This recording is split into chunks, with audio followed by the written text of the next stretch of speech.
just make sure you go to your website. The URL bar. Make sure you type, because a lot of people mistype the 17.6. They put point in instead of just 176, so it looks like 176. And you can try a couple times. It'll work.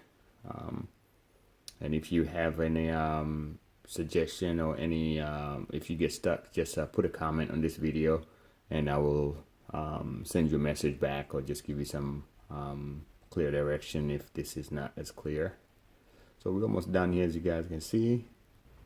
Alright, so this is just finished downloading. Automatically this will pop out, say would you like to force close Kodi and reload profile. So you would select force close, not reload.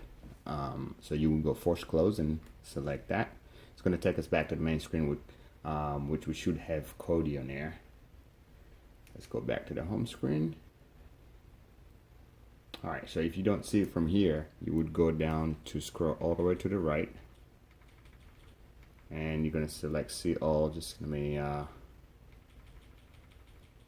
here, you're going to select see all. So you select that, and sometimes you'll have Kodi on top, sometimes it might not be.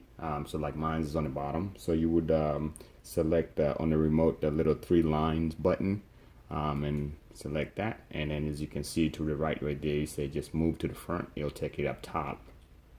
So now if you go in your home screen and your apps, it'll have it right there.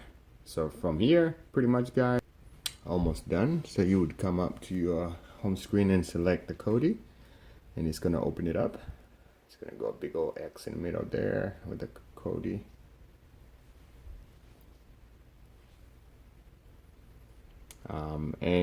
I will definitely show you the add-ons.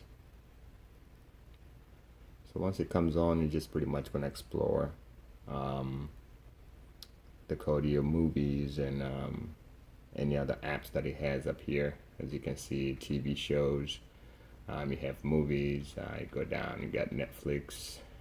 If you go to TV shows, as you can see, you got Netflix down here. So you can pretty much, or you can go to live TV shows, and it'll tell you what's live on there at the moment. And with the other add-ons, you can get live TV with more options. As you go to sports, so you just select what you want to watch and what you want to stream. And then from here, guys, you're all set. Please like the video, leave a comment, positive feedback. Thank you guys, and we'll be back soon.